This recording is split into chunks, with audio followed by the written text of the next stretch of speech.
I am Rebecca Mitchell, 34 years old, and until recently, I was just another senior project manager at Vortex Technologies. My team and I had exceeded every target for 3 consecutive quarters, becoming the company's golden standard. Then came the ultimatum that changed everything. My new manager demanded I fire my entire team to cut costs, not knowing the devastating impact it would have on their lives. I never imagined my career would hang on a choice between loyalty and survival.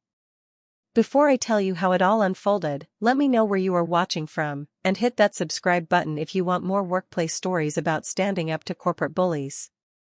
5 years at Vortex Technologies had transformed me from an uncertain junior manager into the leader of what many called the company's most effective project team. I still remember my first day, clutching my coffee cup with sweaty palms, overwhelmed by the sprawling open-concept office with its gleaming glass dividers and productivity dashboards mounted on every wall. Nervous? David Chen, our director of operations, had asked, materializing beside me with a gentle smile that immediately put me at ease. Terrified, I admitted. It was that honesty that formed the foundation of our professional relationship. David was the kind of leader everyone dreams of having. He believed in fostering talent rather than managing through fear. His office door was always open, literally and metaphorically. He celebrated our successes publicly and addressed our failures privately. Under his guidance, our department flourished.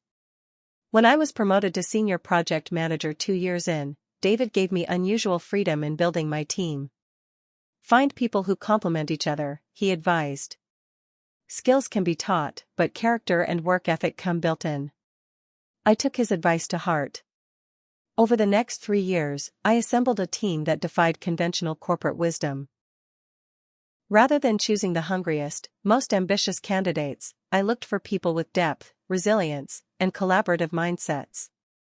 James Wilson joined us first, a brilliant lead developer who could solve problems that stumped everyone else. During his interview, he apologized twice for checking his phone. Only later did I learn he was a single father monitoring texts from his children's school. Despite competing offers from bigger tech companies, he chose Vortex for the work-life balance we promised. His dedication was unmatched, often refining code late into the night after his kids were asleep. Emily Rodriguez came next, a data analyst whose attention to detail bordered on supernatural. Fresh from graduate school and supporting her immigrant parents, she brought both technical expertise and a powerful work ethic.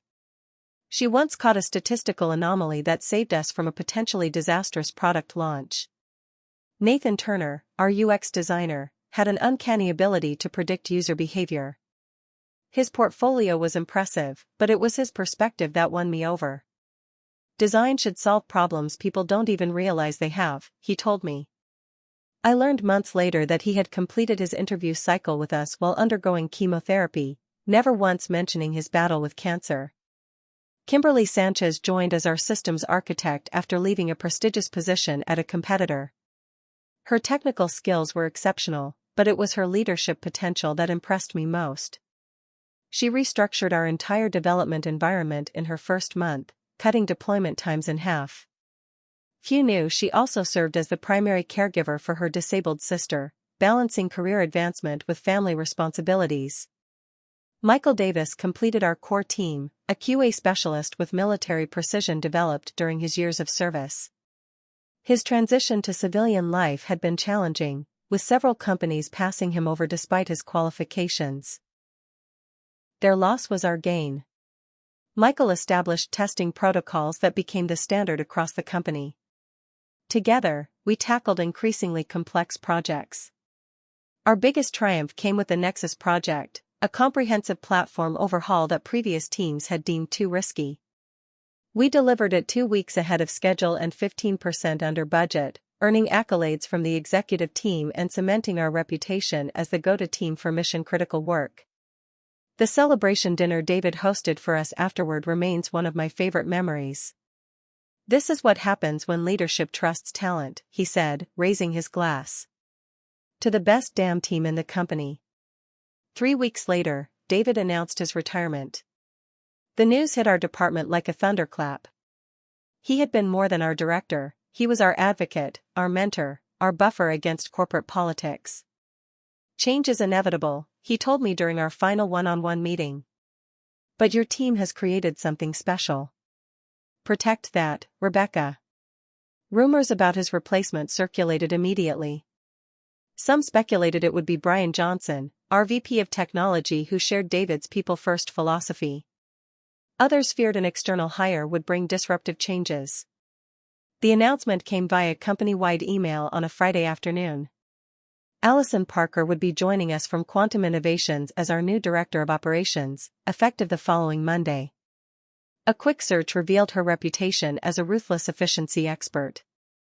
Former colleagues described her as brilliant but cold, exclusively numbers-focused, and not someone you'd want to grab a beer with.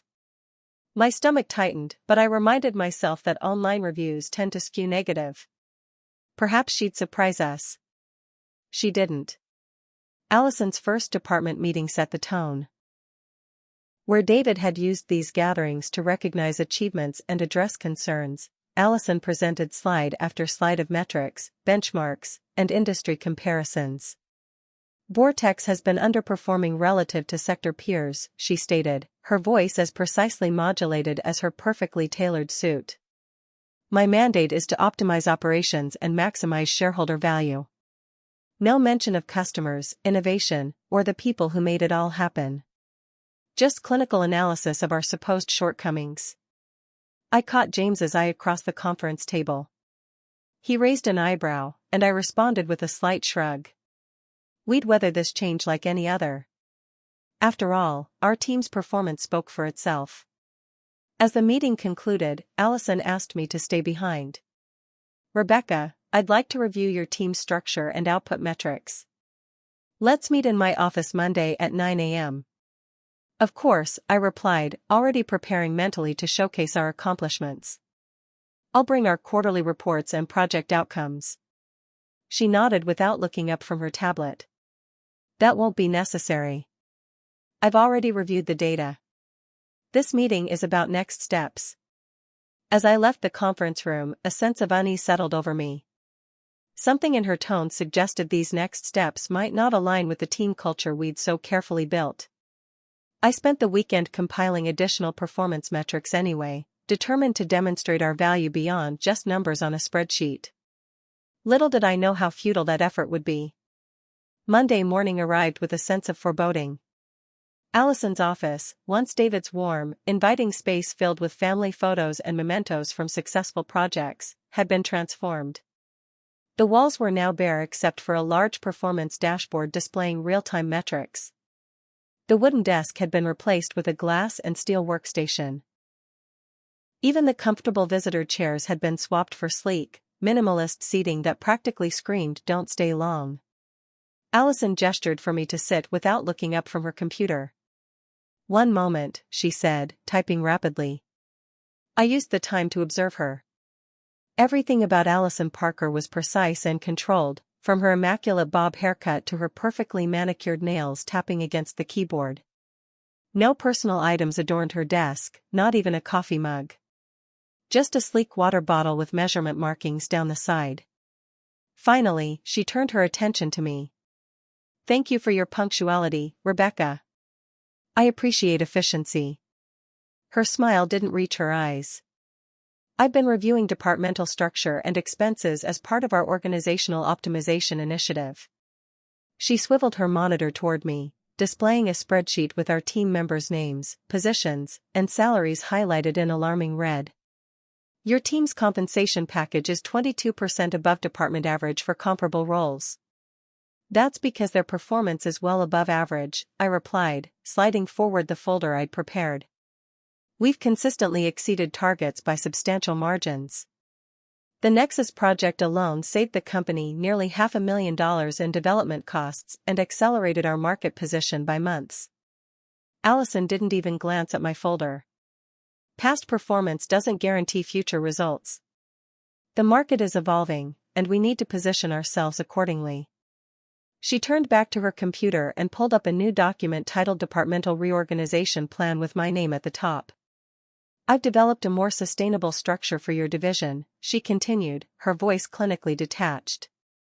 We'll be replacing your current team members with junior resources at market-appropriate compensation levels. The words took a moment to register.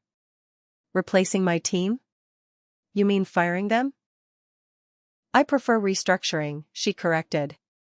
But yes, we'll be terminating their current positions and creating new roles at entry and mid-level tiers. The room seemed to tilt slightly. That makes no sense. They're our top performers. They've created systems that the entire company now relies on. Training replacements would take months, if not years, to reach the same level of expertise. Allison's expression remained impassive. Rebecca, I understand you've developed personal attachments to your team. That's natural. But business decisions can't be clouded by sentimentality. The data indicates we're overpaying for skills that can be acquired at lower cost points. It's not sentimentality, I insisted, heat rising in my chest. It's practical business sense. Their institutional knowledge alone is worth the premium. Not to mention the disruption this would cause to ongoing projects. She leaned forward slightly. Those are soft factors compared to the hard reality of the bottom line. Your team's combined salaries represent a significant operational expense that's out of alignment with our new direction. What about the revenue they generate? The innovation they bring? The problems they prevent before they even occur? My voice had risen despite my efforts to remain professional. Have you calculated the cost of replacing that? Of course. She slid a document across the desk. This transition plan accounts for temporary productivity decreases during the onboarding phase. Even with those factored in, we project a 14% reduction in operational costs over the next fiscal year. I skimmed the document, my stomach churning. The temporary productivity decrease was grossly underestimated. More disturbing was the casual mention of acceptable client impact during the transition. These projections are completely unrealistic, I said, struggling to keep my voice steady. And they don't account for the human cost. Human cost isn't a metric we can quantify or present to shareholders, Allison replied coldly. Our responsibility is to the company's financial health, not individual employees. I took a deep breath. These people have families, responsibilities. They've dedicated themselves to this company. They deserve better than to be discarded for short-term savings. For the first time, a flicker of irritation crossed Allison's face. No one is being discarded, Rebecca. This is standard business practice. Companies evolve, structures change, people move on. If you want to succeed at this level, you need to separate personal feelings from business decisions. I disagree, I said firmly. The best business decisions account for both human and financial factors. David always said. David Chen is no longer with the company, she cut in sharply. His management philosophy, while perhaps well-intentioned, led to the inefficiencies I've been hired to correct. The dismissal of David's entire approach, the approach that had built our success, left me momentarily speechless. Allison used my silence to push forward a folder. This contains the transition timeline and termination procedures. I need your implementation plan on my desk by the end of the month. And if I refuse? Her expression hardened. Then we'll need to reconsider your position as well. I'm sure you understand that leadership requires alignment with company direction. The threat was unmistakable. My job was on the line too. I'll need time to review this, I managed, taking the folder with slightly trembling hands. Of course. But don't take too long. The fiscal quarter closes soon, and I want this restructuring reflected in the next financial report. As I left her office, I felt physically ill. Through the glass walls of our workspace, I could see my team engaged in their morning tasks. James was explaining something to Emily, gesturing animatedly at her screen. Nathan and Kimberly were sketching interface ideas on the whiteboard, while Michael methodically worked through his testing protocols. None of them had any idea their careers at Vortex were on the chopping block. None of them knew that I was now expected to be the one wielding the axe. I ducked into the restroom, splashed cold water on my face, and tried to steady my breathing. The woman in the mirror looked pale and shaken. I hardly recognized myself. How could I possibly tell them? How could I dismantle the team we had built together? And how could I live with myself afterward? But if I refused, someone else would simply do it in my place, likely with less care and consideration than I would show. And I'd lose my own position, sacrificing any remaining influence I might have to protect them. There had to be another way. I just needed to find it.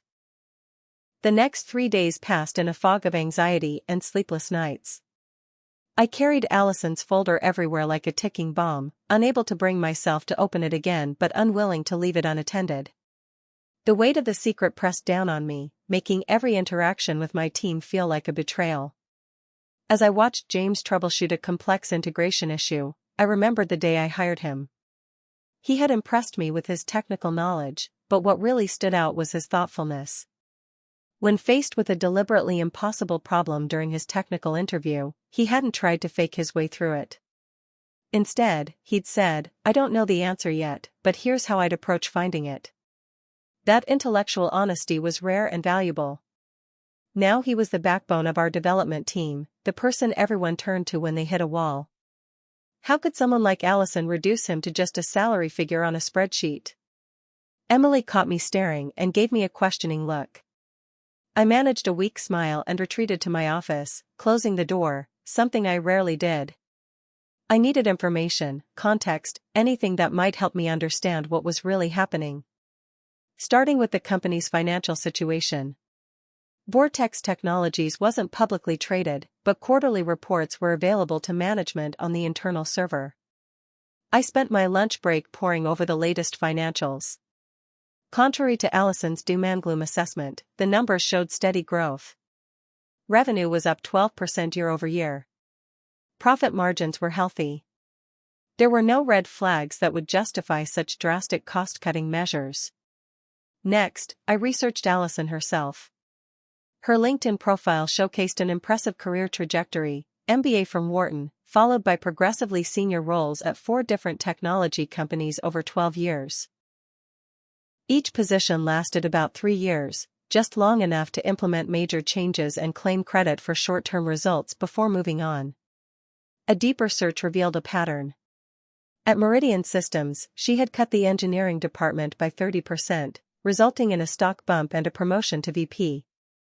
She left 8 months later.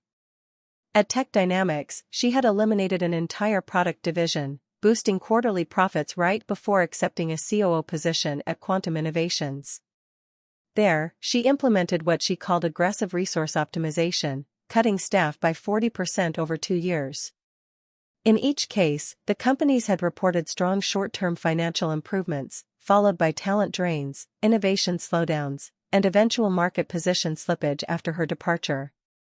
The pattern was clear. Allison was a career corporate surgeon who specialized in dramatic cuts that looked good on quarterly reports and resume bullet points.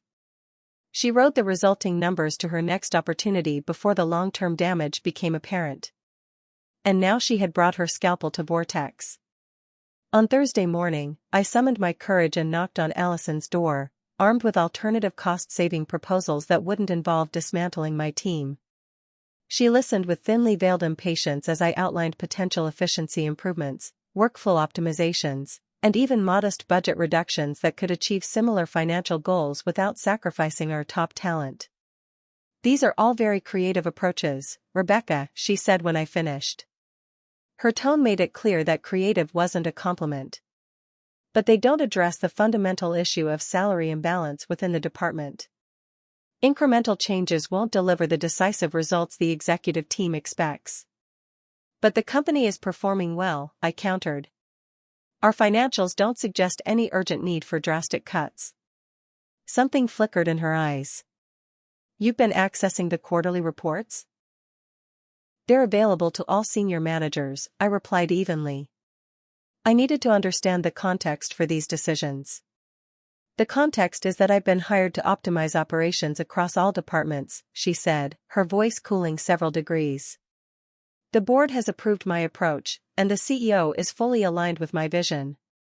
Your task is simply to execute the plan I've provided." "I need more time," I said, grasping at straws.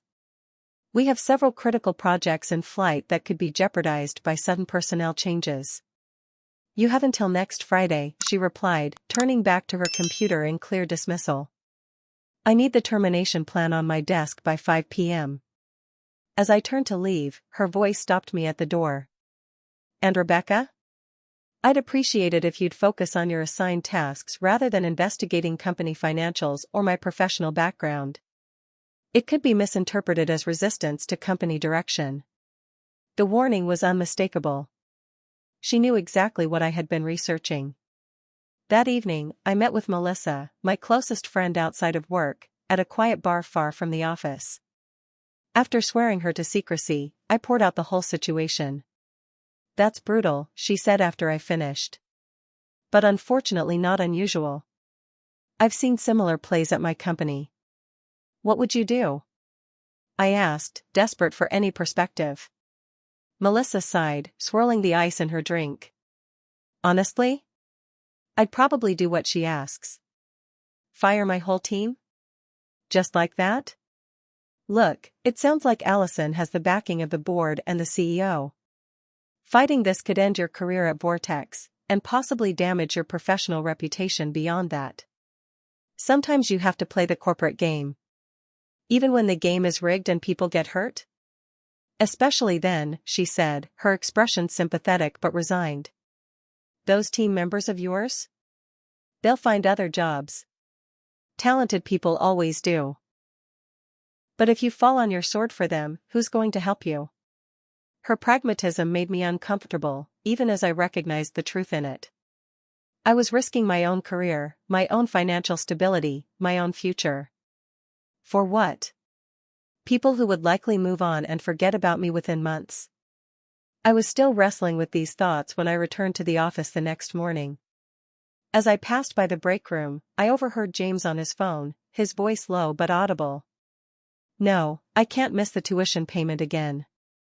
Yes, I know it's due Monday. I'm waiting on the expense reimbursement to clear. Just hold it until Wednesday and I promise it will be there. He ended the call with a heavy sigh, not noticing me standing frozen in the hallway. The conversation hammered home what I already knew but had been trying to avoid facing. These weren't just employees. They were people with lives, responsibilities, and vulnerabilities that Allison knew nothing about. And didn't care to know. That afternoon, I noticed Allison in a closed-door meeting with Brian Johnson, our VP of Technology, and Ryan Foster, the CEO. Through the glass walls, their body language suggested an intense discussion. Allison was leaning forward, speaking animatedly, while Brian looked concerned and Ryan appeared thoughtful. Were they discussing her restructuring plans? Was she already positioning herself for advancement? The pieces were starting to fit together in a disturbing pattern. That night, I barely slept. The weight of responsibility pressed down on me like a physical force. Every option seemed impossible. Comply and betray my team. Refuse and lose any power to help them. Resign in protest and abandon them to whatever replacement Allison would install. By Sunday night, I had drafted and deleted the termination plan at least a dozen times, unable to commit to words that would end the careers of 5 people who trusted me. People with children, parents, medical bills, and mortgages. People who had given their best to the company and deserved better than a cold corporate calculation. Monday morning, my inbox contained a calendar reminder I hadn't set. Termination plan due, 24 hours. The countdown had begun. That Monday unfolded like a cruel exercise in dramatic irony. While I carried the knowledge of their planned termination, my team moved through their day with the easy camaraderie and focused dedication that had made them exceptional. James arrived early as always, a coffee in one hand and his laptop bag slung over his shoulder. He was reviewing code before most people had even arrived at the office. At 9:30, he took a brief call in the hallway, his son's school, I guessed from the familiar way he rubbed his forehead. Everything okay? I asked when he returned. Just some paperwork for Dylan's field trip, he said with a tired smile. The joys of single parenthood. School forms always seem to be due yesterday. I nodded, feeling sick inside. James had structured his entire life around this job, the flexible hours that let him drop off and pick up his kids, the health insurance that covered his son's asthma medication, the stability that had allowed him to create a new normal after his divorce. Emily arrived next, immediately diving into the data analysis for our latest project. Around noon, I overheard her on a call, speaking rapidly in Spanish. Though I couldn't understand everything, the concern in her voice was universal. When she hung up, she caught me looking. My dad's medication got changed again, she explained. The copays keep increasing, and he gets confused about which pills to take when. I'm trying to sort it out with their insurance. That sounds stressful, I said, inadequately. She shrugged. It's fine. The money I send home helps a lot. They sacrificed everything to get me here and through college. Now it's my turn to take care of them. Another knife twist in my gut. Nathan's workspace was covered in user flow diagrams and interface mockups. He had a particular energy about him today, moving between his computer and the whiteboard with purpose. During our team check-in, he mentioned casually, "By the way, yesterday was my 1-year cancer-free anniversary." Lauren threw a little party. Everyone erupted in cheers and congratulations. Someone produced a candy bar with a makeshift candle. Nathan laughed, clearly touched by the impromptu celebration. Thanks, guys. Seriously.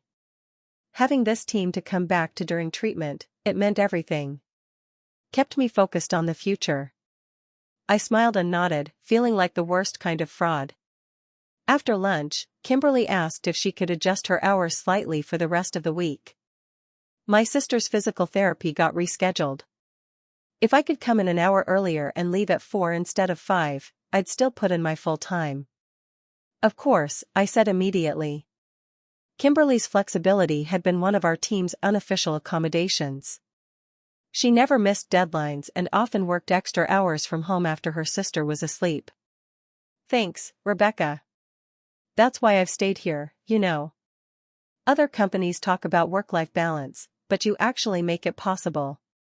I've had offers with higher salaries, but what good is more money if I can't be there for Sophia when she needs me? I managed a nod, not trusting my voice. Michael spent the afternoon mentoring 2 junior QA specialists from another team.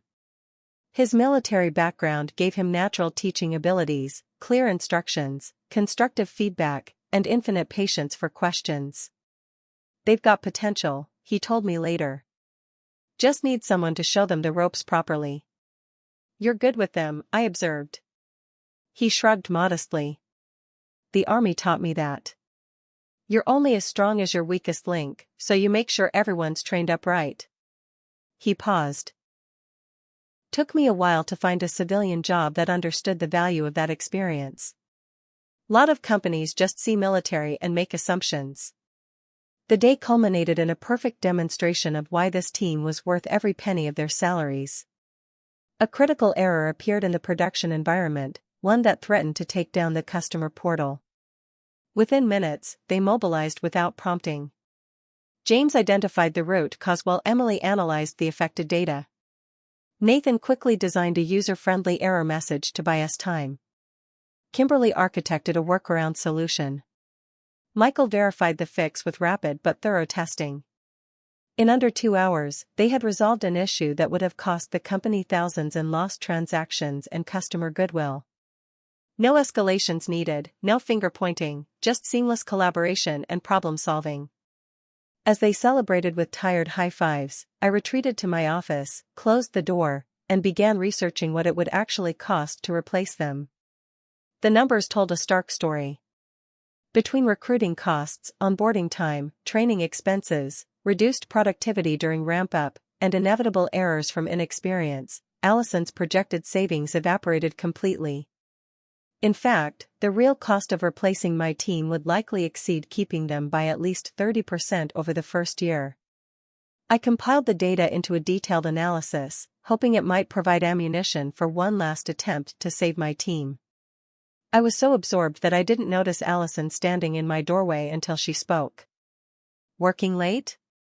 I minimized the spreadsheet reflexively. Just finishing some analysis. She stepped into my office uninvited, glancing at my screen. Analysis of what, exactly? Resource allocation, I said, not entirely untruthfully. I see. Her tone made it clear she didn't believe me. I hope you're focusing on the transition plan that's due tomorrow. I'm exploring all options, I replied carefully. The options were outlined in the materials I provided. She leaned against my desk, invading my space deliberately. Rebecca, let me be clear. This restructuring is happening. The only question is whether you'll be part of it or become part of it. Do you understand the difference? The thread hung in the air between us. I understood perfectly. Either I would be the executioner, or I would join the executed. I understand, I said quietly. Good. She straightened up. I expect your plan on my desk by 5 p.m. tomorrow. No extensions. After she left, I reopened my analysis. The evidence against her plan was overwhelming from a business perspective, let alone a human one. But would anyone in leadership be willing to listen? Or had Allison already secured their buy-in with promises of short-term savings that would boost their bonuses before the long-term damage became apparent? I was still at my desk at 10 p.m. when James knocked on my door, startling me. He held out a coffee cup. Thought you might need this. You've seemed stressed lately. The simple gesture of kindness nearly broke me. I accepted the coffee with a murmured thanks. We all notice, you know, he said gently. Something's going on. Is there anything we can do to help? I looked up at him, this brilliant, dedicated father who had no idea his job was on the chopping block, and I made my decision. Actually, yes, I said, saving my analysis one final time. I need you all here early tomorrow. We have something important to discuss. He nodded, concern evident in his eyes. Whatever you need, boss. We've got your back. After he left, I sent a brief email to the team confirming our 8 a.m. meeting. Then I drafted another, much longer email addressed to Ryan Foster, our CEO, with the subject line, urgent, concerning Vortex's future. I was done playing by Allison's rules. If I was going down, I wouldn't go quietly. The office was eerily quiet at 7 p.m. as I continued my investigation, the soft glow of my computer screen the only illumination in my corner of the building. Everyone else had gone home hours ago, everyone except Allison, whose office light still burned at the end of the hallway like a warning beacon. I had started by digging deeper into her professional history, moving beyond LinkedIn to industry forums, business news archives, and financial reports from her previous employers. The pattern I'd glimpsed earlier was now emerging in high resolution, and it was more calculated than I had initially suspected. Meridian Systems had laid off 30% of their engineering staff under Allison's direction. Their stock jumped 18% on the announcement. 6 months later, their next product launch was delayed due to technical challenges. They never recovered their market position, and 2 years after Allison's departure, they were acquired by a competitor for a fraction of their former valuation. Tech Dynamics eliminated their emerging technologies division at Allison's recommendation, recording a 22% cost reduction that fiscal year. Their CEO praised her tough but necessary decisions in their annual report. 18 months later, they had fallen behind competitors in innovation and lost their industry leadership position. At Quantum Innovations, her resource optimization had pushed out most of their experienced senior engineers in favor of less expensive junior staff. They reported record profits for 2 consecutive quarters. By year 3, their product quality had declined so significantly that they lost 3 major clients. Their CTO resigned in protest. In each case, Allison had departed with glowing recommendations and a promotion, leaving behind the long-term consequences of her short-term strategies. But the most disturbing discovery came when I found an investor presentation she had given at Quantum. One slide in particular made my blood run cold. Strategic career advancement: identify struggling departments or create perception of inefficiency. Implement dramatic restructuring with visible short-term results. Secure promotion or lateral move to larger company before long-term consequences materialize. She had literally presented her career advancement strategy as a business case study, disguising personal ambition as corporate wisdom. It wasn't just callous, it was deliberately manipulative. I needed to understand what she was planning at Vortex. Why target my team specifically when we were objectively the highest performers? I pulled up our organizational chart and began mapping out reporting lines and potential advancement paths. The structure suddenly clarified her intentions. If she eliminated my team and replaced them with junior staff, she would have demonstrated significant cost savings in her first quarter as director. The resulting metrics would position her perfectly for the VP of Technology role currently held by Brian Johnson, who was rumored to be considering retirement within the year. From VP, it would be a short step to COO or even CEO when Ryan Foster's contract ended in 2 years. She wasn't just cutting costs, she was climbing the ladder on the backs of my team members. I needed proof that this was her plan, not just my speculation. With renewed determination, I accessed the shared executive calendar, a privilege of my senior management role, and reviewed Allison's schedule for the past month. There it was, multiple private meetings with board members, lunch with the head of the compensation committee, and a recurring one-on-one with Ryan that hadn't been announced to the rest of the leadership team. She was positioning herself while simultaneously undermining potential obstacles, like my high-performing team that made her cost-cutting narrative harder to justify.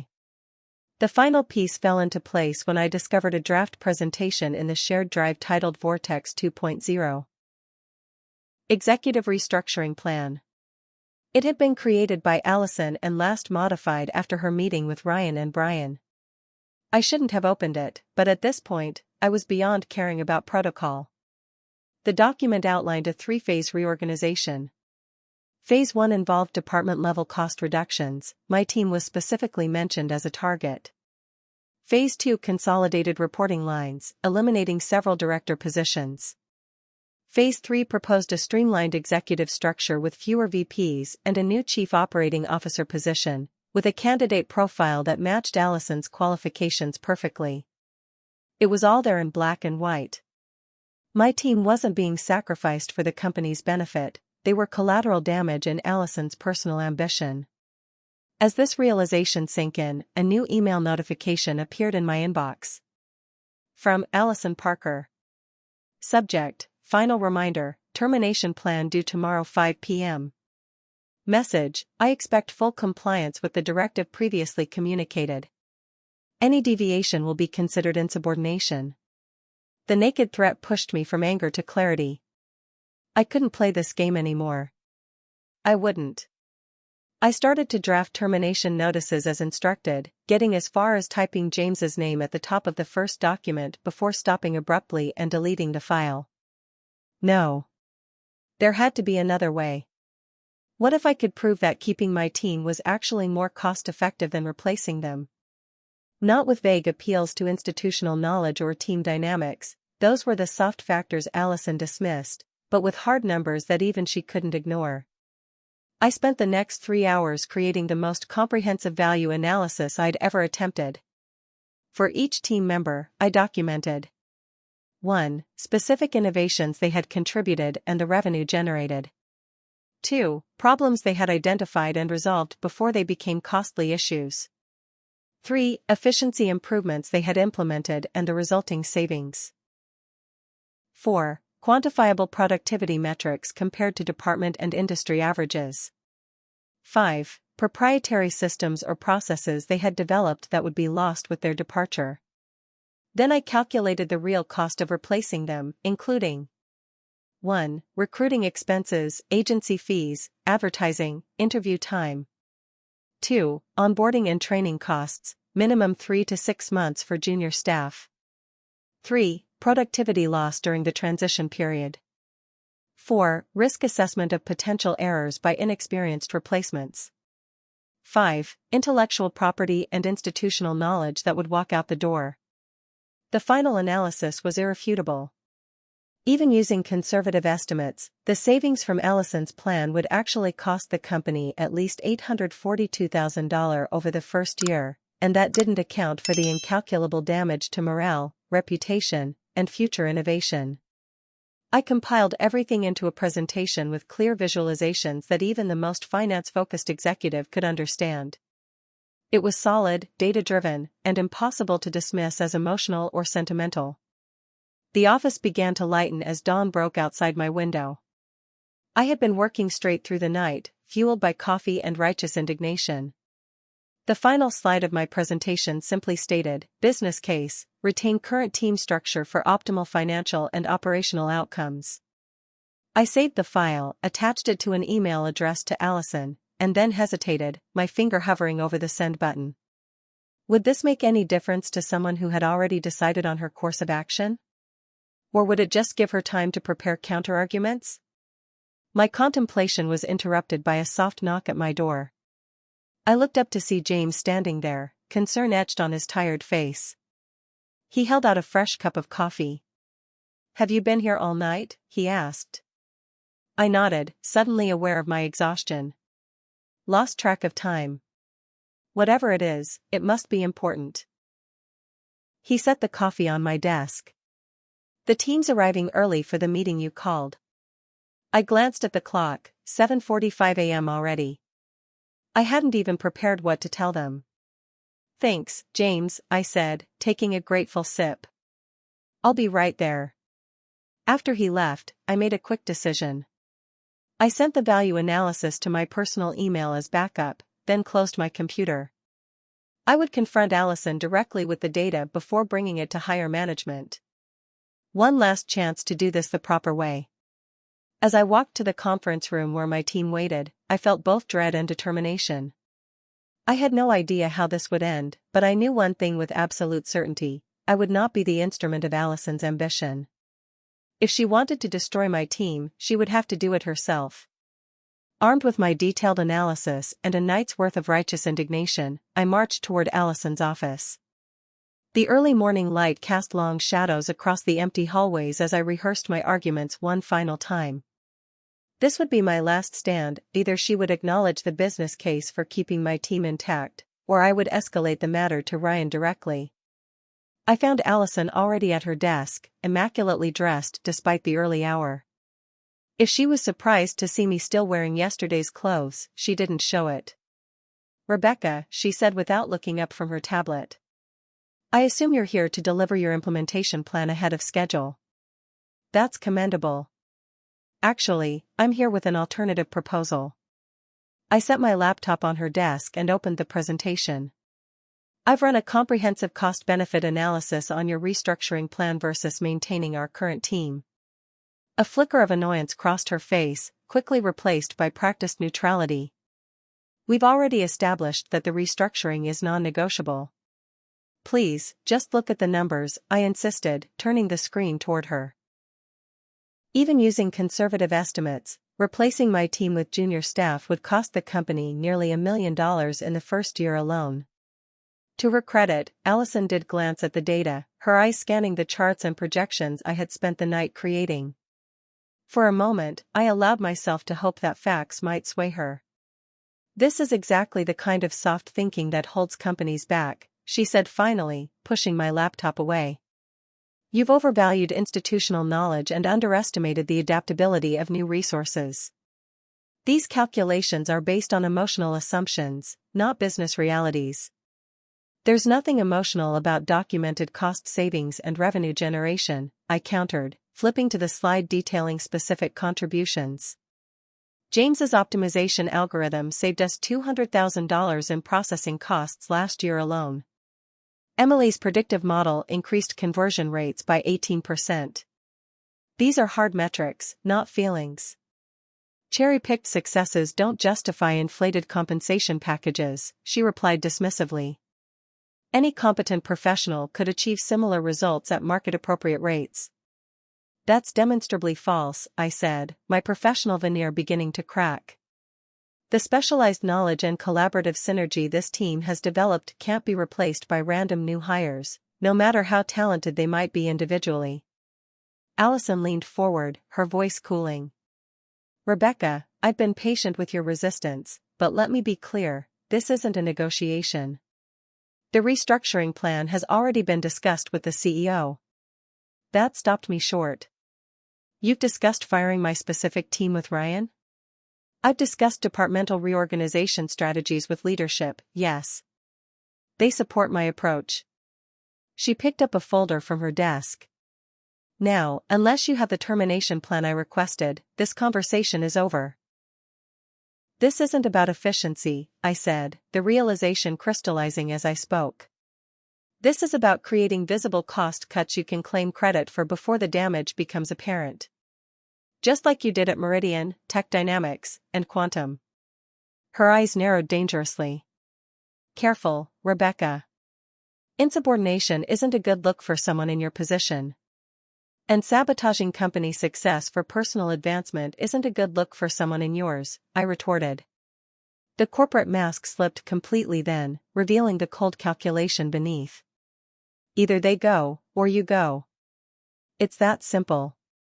The ultimatum hung in the air between us. In that moment, the path forward became startlingly clear. Then I guess I go, I said quietly. Surprise flickered across her face, quickly replaced by satisfaction. That's your final decision? It is. My voice was steady despite the turmoil inside. I won't be part of destroying something valuable for short-term metrics. Very well. She turned to her computer, already dismissing me. HR will process your resignation. I'll expect your desk cleared by end of day. I didn't say I was resigning, I clarified. If you want me gone, you'll have to fire me. That got her attention. Excuse me? Fire me. Put it in writing that I'm being terminated for refusing to dismiss high-performing team members without cause. I'm sure that will look wonderful in your executive reports. Her expression hardened. Don't test me, Rebecca. I can make things very difficult for you. And I can make things very transparent for everyone else, I replied, gathering my laptop. Your choice. I walked out before she could respond, my heart pounding so loudly I was sure it echoed down the hallway. What had I just done? 15 years of career building potentially destroyed in a 5-minute confrontation. No job, no references, possibly no future in this industry if Allison decided to blackball me. The women's restroom provided momentary sanctuary. I splashed cold water on my face, trying to process the magnitude of what had just happened. The person in the mirror looked simultaneously terrified and relieved. Rebecca? Are you okay? I turned to find Sarah Morgan, our HR manager, watching me with concern. I hadn't heard her enter. Fine, I lied automatically. Just a rough morning. Sarah was sharp, observant, and generally on the side of employees rather than management, a rarity in HR. She and I had worked together on several initiatives over the years, though we weren't close friends. You don't look fine, she said, handing me a paper towel. And I couldn't help overhearing part of your conversation with Allison. Something about terminations? I hesitated, unsure how much to reveal. HR ultimately reported to the executive team, which now included Allison. But Sarah's genuine concern broke through my caution. She ordered me to fire my entire team and replace them with junior staff to cut costs, I said, the words tumbling out. When I refused, she threatened my job. I told her she'd have to fire me. I expected shock, but Sarah's expression showed something closer to grim confirmation. This isn't the first I've heard about this. What do you mean? She glanced toward the door, then lowered her voice. Let's just say yours isn't the only department facing restructuring. And not everyone has been as willing to stand up to her as you have. This was worse than I thought. Allison's cuts extended beyond my team. Has Ryan approved all this? I'm not at liberty to discuss executive decisions, she replied carefully. Then, with meaningful emphasis, but the board meeting tomorrow morning might be interesting. Before I could ask what she meant, Sarah's phone buzzed. She checked it and grimaced.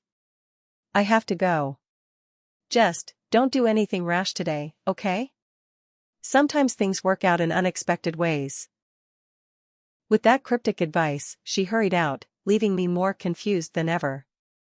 Back at my desk, I found an email notification waiting. From Executive Office. Subject: Mandatory meeting, tomorrow 9 a.m. To Rebecca Mitchell. CC, Allison Parker, Ryan Foster, Brian Johnson, Sarah Morgan. Your attendance is required at a special board meeting tomorrow at 9 a.m. in the executive conference room. Come prepared to discuss departmental structure and personnel decisions. My stomach dropped. This was it, my formal termination, scheduled for maximum humiliation in front of the company leadership. Allison had wasted no time in setting up my execution. I spent the rest of the day in a fog, going through the motions of normal work while avoiding my team's increasingly concerned glances. The meeting I had scheduled with them that morning had been postponed when Allison requested an urgent project update, and I hadn't rescheduled it. What would I tell them anyway? That I had failed to protect their jobs and sacrificed my own in a futile gesture? That evening, I sat at my kitchen table updating my resume for the first time in 5 years. The cursor blinked accusingly at me from the empty reason for leaving field under my Vortex entry. What should I write? Fired for insubordination? Refused to terminate employees without cause? Crossed a sociopath with a power complex? I closed the laptop and poured myself another glass of wine. 5 careers potentially destroyed tomorrow. 5 lives upended. And for what? So Allison Parker could add another bullet point to her resume before moving on to her next corporate victim. Sleep evaded me that night. I tossed and turned, rehearsing what I would say in the morning. Should I be conciliatory and try to save my job? Defiant and expose Allison's true motives?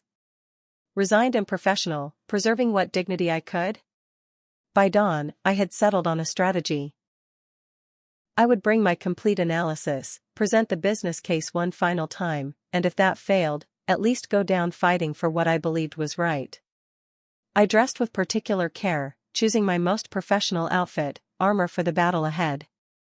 As I drove to the office, I prepared myself for the worst: unemployment, career setback, financial strain. But underneath the anxiety, I felt something unexpected, a sense of peace. Whatever happened today, I would know I had stood by my principles when it mattered most. The executive conference room awaited, its large table polished to a mirror shine, the glass walls offering no privacy for what was about to unfold. Through them, I could see Ryan, Brian, Allison, and Sarah already seated, their expressions unreadable. Taking a deep breath, I opened the door to face whatever came next. The executive conference room fell silent as I entered. Ryan Foster, our CEO, sat at the head of the table, his expression unreadable. To his right was Brian Johnson, VP of Technology, studying a document with furrowed brows. Allison sat beside him, perfectly poised in a charcoal suit, a hint of triumph in her eyes. Sarah from HR occupied the seat closest to the door, her presence surprising me. Terminations didn't typically warrant HR attendance at this level. Rebecca, Ryan gestured to the empty chair across from Allison. Thank you for joining us. The formality in his tone confirmed my worst fears. This was indeed my execution. Still, I was determined to go down fighting. Before we begin, I said, opening my laptop, I'd like to present some data regarding the proposed restructuring of my team.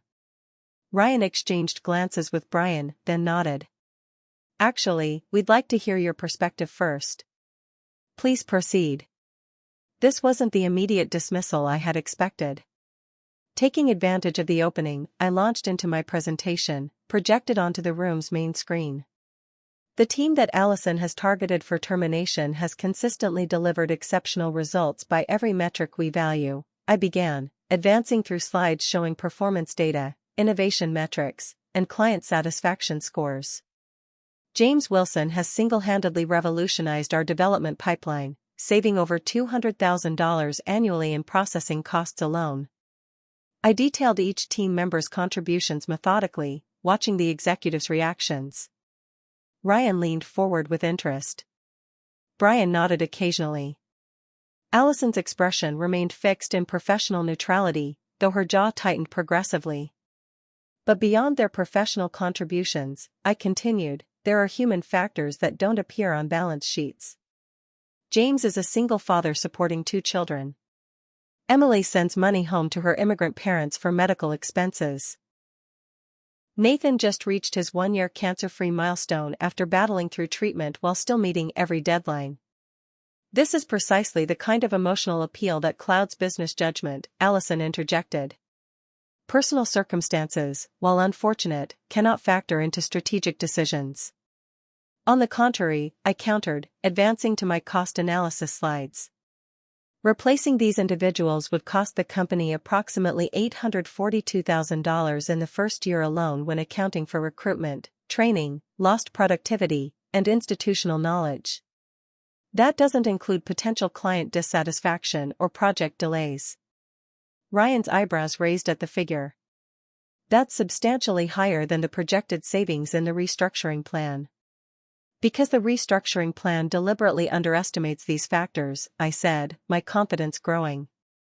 Just as similar plans did at Meridian Systems, Tech Dynamics, and Quantum Innovations, all previous employers where Ms. Parker implemented nearly identical strategies. Allison's composure cracked. This is preposterous. We're here to discuss your insubordination, not my career history. Your career history is directly relevant, I persisted, bringing up a new slide showing performance data from her previous employers. In each case, aggressive staff cuts created impressive short-term metrics that facilitated your personal advancement. And in each case, the companies experienced significant declines after your departure when the long-term consequences materialized. Ryan turned to Allison, his expression hardening. Is this accurate? Of course not, she scoffed. This is a desperate attempt by an employee unwilling to make tough business decisions. I've been transparent about my restructuring strategies from day one. Have you? I pulled up the draft presentation I'd discovered. This document outlines a 3-phase reorganization that culminates in the creation of a new COO position with qualifications that align perfectly with your resume. Is the board aware that firing my team is just the first step in your personal advancement plan? The room fell silent. Allison's face flushed with anger. You accessed confidential documents without authorization. That's grounds for immediate termination. Actually, Ryan interjected, we asked Ms. Morgan to investigate concerns raised about your recommendations across multiple departments. My head snapped towards Sarah, who gave me a slight nod. Several team leads expressed concerns similar to Rebecca's, Sarah explained. The pattern was concerning enough that Mr. Foster requested I look into your previous employment history more thoroughly. We've been investigating Ms. Parker's recommendations independently, Ryan confirmed, his voice measured but cold. What we found aligns disturbingly well with Rebecca's assessment. Brian slid a folder across the table. The board requested financial audits from your previous employers. The pattern is consistent, impressive short-term gains followed by significant long-term losses after your departure. That's correlation, not causation, Allison protested, her composure visibly cracking. Market conditions, competitive pressures. Save it, Ryan cut her off. We've also reviewed your communications with board members and the compensation committee. Your attempts to circumvent proper channels and your misrepresentation of financial data constitute a serious breach of company policy. The reality of what was happening dawned on me slowly. This meeting wasn't my termination, it was Allison's. Ryan turned to me, his expression softening slightly. Rebecca, thank you for having the courage to stand up for your team and for the company's best interests. That's the kind of leadership Vortex needs. As if on cue, the door opened and a security officer entered. Ryan nodded toward Allison. Please escort Ms. Parker to HR to process her separation. Her access to company systems has already been revoked. Allison stood, her face a mask of cold fury. You're making a serious mistake. My strategies would have positioned Vortex for significant growth. Short-term growth at long-term cost, Ryan replied evenly. That's not how we do business here. As she was escorted out, the tension in the room dissipated like air from a punctured balloon. I sat in stunned silence, trying to process the dramatic reversal. I apologize for the theater, Ryan said once Allison had departed. We needed to see how she would respond when confronted with evidence. You knew? I asked, still struggling to understand. All along? Brian smiled for the first time. Not all along. But Sarah brought concerns to our attention about 2 weeks ago. Your team wasn't the only one targeted. We needed to investigate thoroughly before taking action, Sarah explained. When you stood your ground yesterday, it accelerated our timeline. So this was a test? I felt a mixture of relief and indignation. In a way, Ryan acknowledged. We needed to see who would prioritize people and long-term success over short-term metrics. You passed with flying colors. He slid a folder across the table toward me. Which is why we'd like to offer you Allison's position. Director of Operations, effective immediately. I stared at the offer letter, its implications slowly sinking in.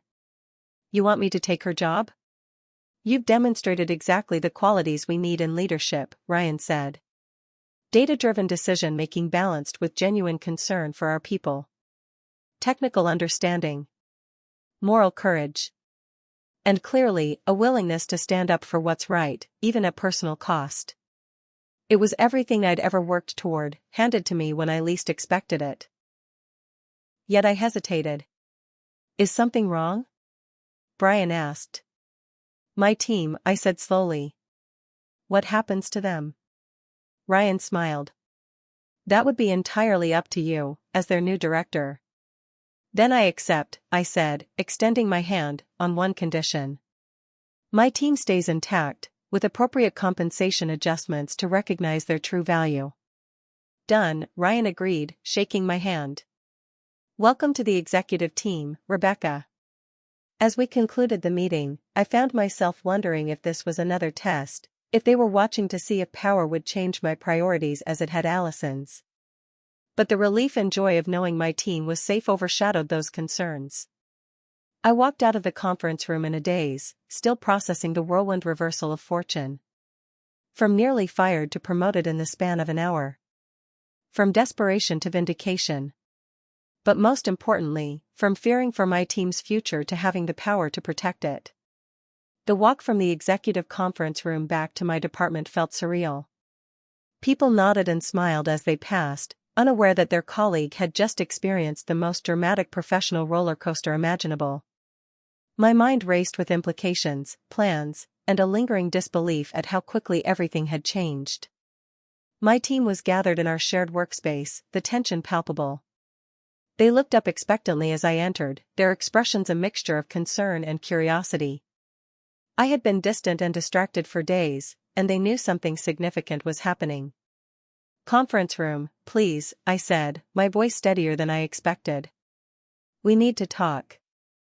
They exchanged glances as they followed me, taking their usual seats around the table. I remained standing, suddenly unsure how to begin. How do you tell people they were nearly fired, but now you're their boss's boss instead? I owe you all an explanation, I started.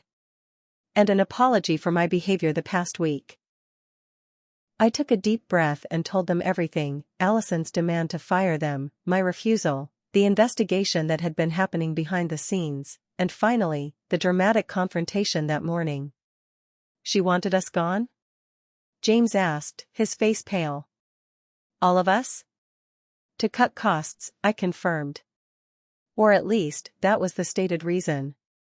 Emily shook her head in disbelief. I can't believe you risked your job for us. I couldn't do it, I said simply. Not to people who have given so much to this company. Not when I knew what it would mean for each of you personally. The room fell silent as the full implications sank in. I've been looking for a second job, James admitted quietly. The kids' school expenses keep increasing, and I was worried about stability here. If I'd lost this position. He trailed off, the unspoken consequences hanging in the air. Emily's eyes were damp. My parents' insurance denied their latest claim. The money I send home is all that's keeping them afloat. Without this job, I don't know what they would have done. I still have medical bills, Nathan shared, his usual confident demeanor subdued. Insurance covered most of the treatment, but the copays and deductibles. I've been paying them down slowly. Getting fired now would have been devastating. Kimberly nodded. My sister's condition is improving, but she still needs regular therapy and medication. We just moved to a more accessible apartment closer to her doctors. A new mortgage and no income would have been. She shook her head, unable to complete the thought. Michael, typically stoic, looked unusually vulnerable. After the military, it took me 2 years to find a company willing to take a chance on me. The structure here, the purpose, the team, it saved me in ways I can't explain. Going back to that uncertainty. He straightened his shoulders. Thank you, Rebecca. Truly. Their revelations hit me harder than I expected. I had known pieces of their personal circumstances, but hearing the potential impact of Allison's plan laid out so starkly brought home just how close we had come to disaster. I need you to know something, I said, my voice thick with emotion. Your jobs were never at risk because of your performance. You are all exceptional at what you do. This was about corporate politics and personal ambition, not your value to Vortex. And now you're the new director of operations, Michael said, a hint of pride in his voice. Well deserved. It's still sinking in, I admitted. But my first official act was ensuring this team stays intact. With you moving up, who becomes our manager? Kimberly asked. I hadn't thought that far ahead. That's a discussion for another day. For now, I'd like to get back to what we do best, delivering exceptional work without the distraction of corporate drama. The meeting ended with a sense of relief and renewed purpose. As they filed out, James lingered behind.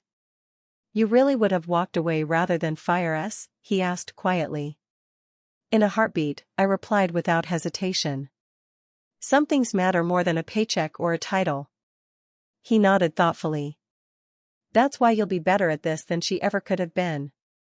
The next 6 months brought significant changes to Vortex Technologies. With Ryan's support, I implemented a more transparent management approach across all departments. Performance reviews now included both financial metrics and human factors. Salaries were adjusted to reflect true market value and individual contributions, not just budget formulas. My team continued to excel, with each member taking on expanded responsibilities that leveraged their unique strengths. James was promoted to development lead for the entire department. Emily established a data analytics center of excellence that transformed how we made business decisions. Nathan led a user experience initiative that increased customer satisfaction by 32%. Kimberly architected a new systems framework that became our competitive edge in the market. Michael developed a mentorship program that dramatically improved our retention of junior staff. My most satisfying change was implementing a value protection protocol that required multiple levels of review for any significant staff reductions. No single executive could ever again push through cuts for personal advancement.